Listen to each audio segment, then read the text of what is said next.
Hi friends, Miss Hudson here again. As a follow-up to my last video, I wanted to take you into another timeline of inventions from another book. This one is from a Smithsonian Science Year by Year book.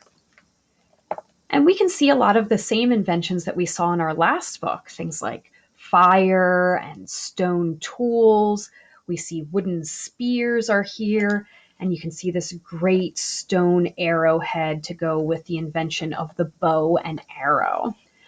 We've also got an answer to a question that I asked in my last video, which is what could those sewing needles be made out of? Because we know they're not made out of metal. That hasn't really been invented yet.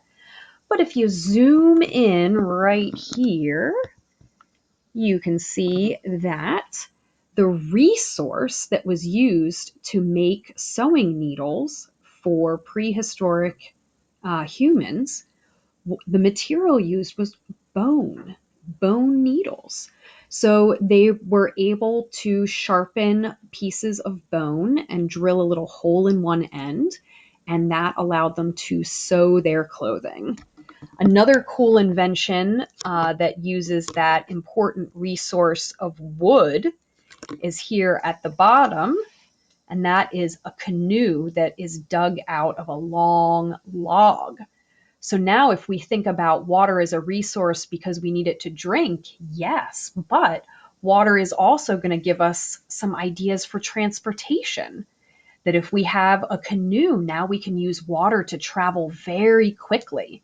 And once you start to travel, then some of these inventions can be shared with other communities in other places. And you start to see ideas being shared from one place to another place. So up here, we have an example of that early pottery again, one of the most important inventions, because you're going to collect food, but then where are you going to put it? Where are you going to cook it? You need pottery in order to make the best use of your food, and also to maybe make it a little more delicious by cooking it up with other parts of plants and things like that to make it really yummy. Here is another example of when we were talking about what thread could be made out of. We can see here that we've got flax fibers, and flax is a type of plant. So they would, kind of get these plant parts, and then they could twist them, they could pull them, they could weave them, and those fibers gives us rope and cord. And then with rope and cord, you can start to build even more complicated inventions. There's also a point on this timeline that talks about animal domestication, which kind of goes along with farming and domesticating plants.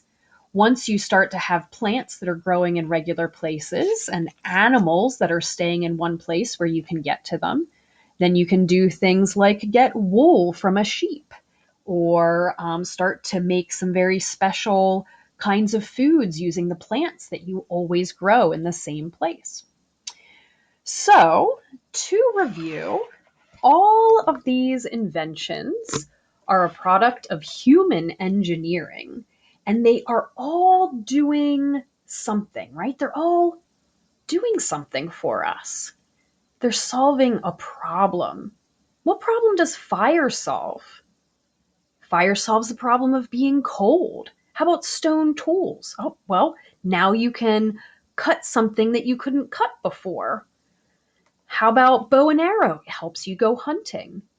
This cord, this fiber, that helps you solve the problem of I need to attach two things together. I need something to hold two sticks together to make a shape. Well, now you've got fiber. You can do it. It solves a problem.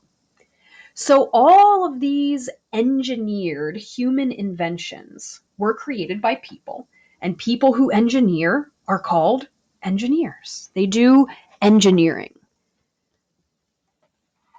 Engineers figure out how to build something that works to solve a problem.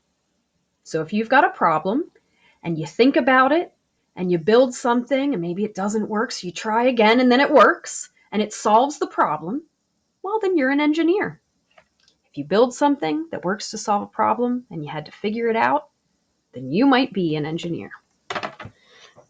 All of these engineered inventions took resources like wood and stone and clay. What are resources? Resources are all these different things that we need in our environment in order to survive. Air, water, plants, land, sunlight, rock, animals. We need all of those things. Oh, you wouldn't think about it. Sunlight. Do we really need sunlight? Yeah, we do. We need the light to see what we're doing, and we need that regular cycle of day, night, day, night. That helps us to tell time. That helps us to make our calendar. We need the air to breathe. We need the water to drink, but we might also use the water to travel.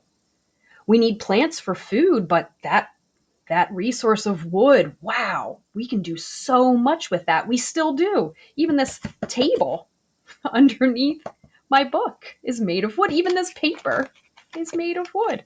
I'm pretty sure that even the back of this whiteboard, well, it might be made of wood.